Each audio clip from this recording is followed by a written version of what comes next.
Bueno, un poco de freestyle respondiendo esta pregunta. Que no es la primera pregunta del estilo que me hacen en cajita de preguntas. Tengo cara de dormida porque estoy cansada. A veces la forma más genuina de responder, y para no repetir lo que dije en otro video que subí hace poco, es con preguntas. ¿Qué es lo que no quiero sentir realmente? ¿Por qué quiero sentir menos? ¿Realmente siento que no puedo sentir lo que estoy sintiendo? ¿Por qué será que no me creo capaz de sentir algo que me vibra adentro, que me pide lugar, que no está en otro lugar que adentro mío, que quizás tenga que ver con una parte de lo que yo soy? Quiero decir algo muy importante con el tema de las emociones, una analogía que me parece muy clara y muy real. Pasa algo con las emociones, en mi experiencia, siempre voy a hablar de algo que yo he experimentado. Creo que es el mejor lugar desde el que se puede compartir algo y enseñar algo que a alguien le pueda servir. Y es lo siguiente. Imaginemos esas emociones reprimidas que no queremos sentir y que sentimos que nos podemos llegar a morir si las permitimos, que no sabemos cómo controlarlas. Esta palabra es muy importante, el control.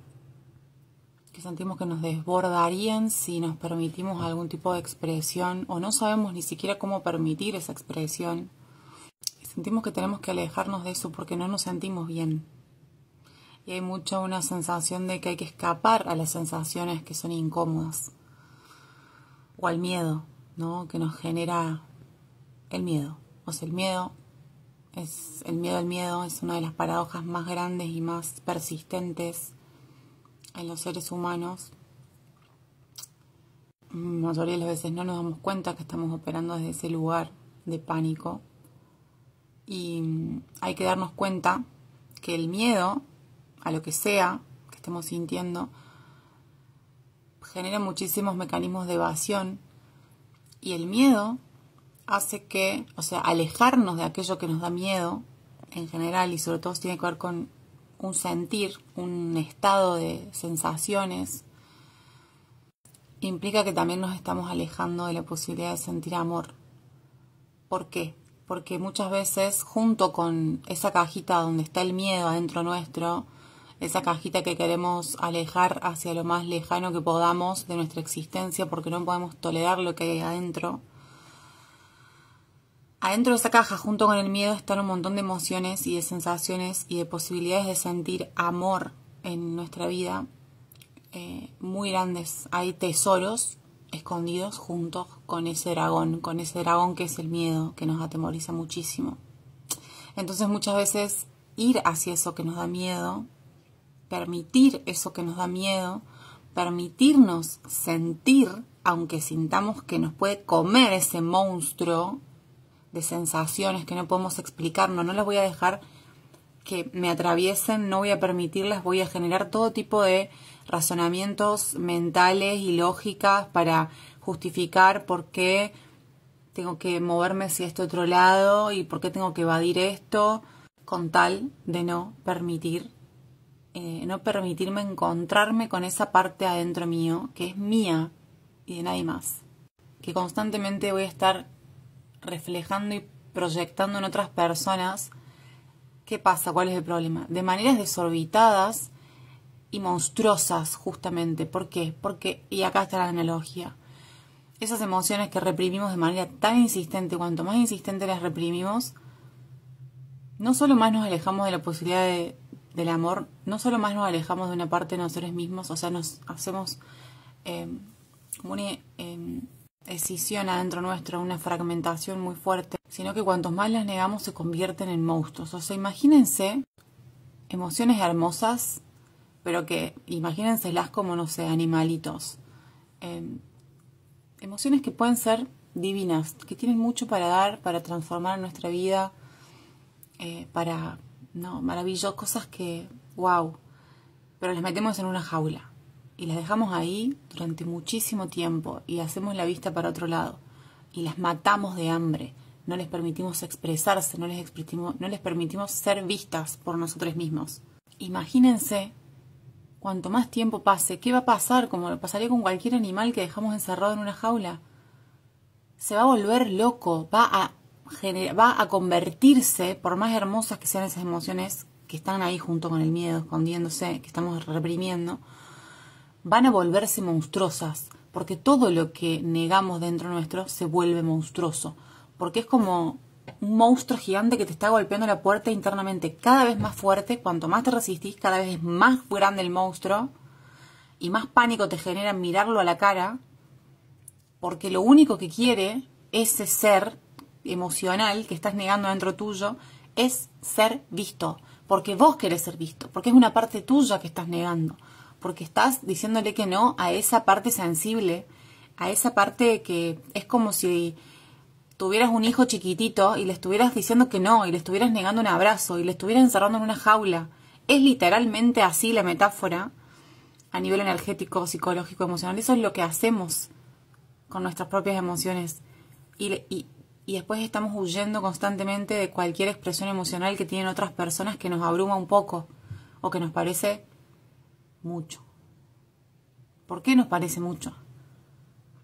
Porque hace mucho tiempo venimos operando desde mecanismos de evasión de nuestras propias emociones. Entonces somos negligentes con nuestro propio mundo emocional porque necesitamos sentir control de cómo gestionar eso antes de poder hacerlo, porque lo negamos. No. Y después somos negligentes entonces cuando con las emociones de los demás, con las emociones de personas que más amamos o que más nos aman, cuando vienen a expresarnos emociones o suceden situaciones donde esas personas expresan emociones, nosotros no lo podemos manejar y terminamos siendo negligentes con ellas también, porque no sabemos cómo no serlo con esa frecuencia emocional. Entonces preguntémonos las cosas de otra manera. Quizás la pregunta no sea cómo puedo sentir menos y estar buscando estrategias para sentir menos, sino cómo puedo permitirme más el sentir. Yo sé que puede dar miedo, pero esos monstruos no son tan grandes como pensamos y apenas empezamos a destensar esa negativa interna, esa tensión que estamos sosteniendo, de negación de una parte de nosotros mismos y de juicio y de control, esos monstruos como que empiezan a calmarse, a empequeñecerse, a sentirse vistos, hasta que vos puedas finalmente ver que no son monstruos, sino partes tuyas sensibles que necesitan amor, y que abrirte hacia eso te va a permitir ser más amoroso hacia afuera también, y sobre todo más auténtico y un ser más completo, que no tenga que vivir una vida miserable, porque cuando nos alejamos del miedo muchas veces nos alejamos del amor, como dije antes, y eso después se traduce en una realidad miserable y hasta perdemos el hilo de lo que nos está pasando, no entendemos de dónde nace nuestro malestar y en general nace de este movimiento de evasión que puede ser muy extremo y no lo recomiendo. Yo sé que puede nacer de lugares que, bueno, eso, nunca lo aprendimos. Capaz nuestro sistema familiar, sea de la familia que sea que venimos, no fue un lugar donde podamos aprender cómo que expresar emociones es algo sano, que sentirlas, que permitirlas, que no estar enojándonos o peleándonos con eso, es algo positivo. Pero eso de adulto es algo que nos toca aprender, y que los vínculos más íntimos que tenemos nos van a traer como espejo, y que abrazar eso es la mejor forma de dejar de traicionarnos a nosotros mismos. Muchas veces pensamos que permitiendo algo que nos duele o que acercándonos hacia aquello que nos da miedo nos estamos traicionando a nosotros mismos, cuando en realidad la peor forma de traicionarnos a nosotros mismos es negar nuestro lado sensible, es darle la espalda a eso en vos que necesita que vos lo reconozcas, no que nadie más lo reconozca, que vos lo reconozcas desde un lugar amoroso y compasivo, no indulgente, sino amoroso y compasivo. Que permitas una escucha activa, que escribas, que seas canal de lo que te pasa adentro y te escuches. Eso también te va a permitir desarrollar la empatía hacia los demás. Yo sé que no es fácil, pero es efectivo. Y es un trabajo que nos toca.